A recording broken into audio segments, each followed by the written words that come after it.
கிறிஸ்தவ வாழ்க்கை என்பது 7 புள்ளிகள் அல்லது 9 புள்ளிகள் அல்ல. அந்த சீசன் முடிந்து விட்டது. இது ஒரு புகழ்பெற்ற பருவம். கர்த்தருடனும் தேவதூதர்களுடனும் சில சந்திப்புகளை பார்ப்போம். சந்திப்புகளை பற்றி நான் 12 பிரசங்கங்களை சொல்கிறேன். அது ஆபிரகாமாக இருந்தாலும் சரி, மோசேயாக இருந்தாலும் சரி, அது யாக்கோபாக இருந்தாலும் சரி, எலியாவாக இருந்தாலும் சரி, யாரேனும் மாறி மாறி சரித்திரம் படைத்தாலும் அது வெறும் சந்திப்புகளால் தான். அன்பான ஜான் பாட்மோஸ் தீவிலே இறைவனை சந்திக்கிறார். கர்த்தர் இறங்கி வந்தார். ஜான், நான் உங்களுக்கு ஏதாவது கொடுக்க வந்தேன். ஏய் ஜான், உன்னை தவிர அனைவரும் இறந்து விட்டனர். ஆம், பீட்டர் இறந்து விட்டார், ஜேம்ஸ் இறந்தார், அப்போஸ்தலன் பவுல் கூட இறந்தார். ஆனால் நான் உன்னை காப்பாற்றினேன்.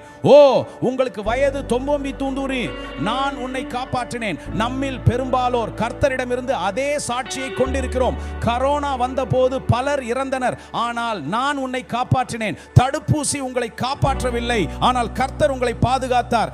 கர்த்தர் உங்களை ஒரு நோக்கத்திற்காக பாதுகாத்தார்.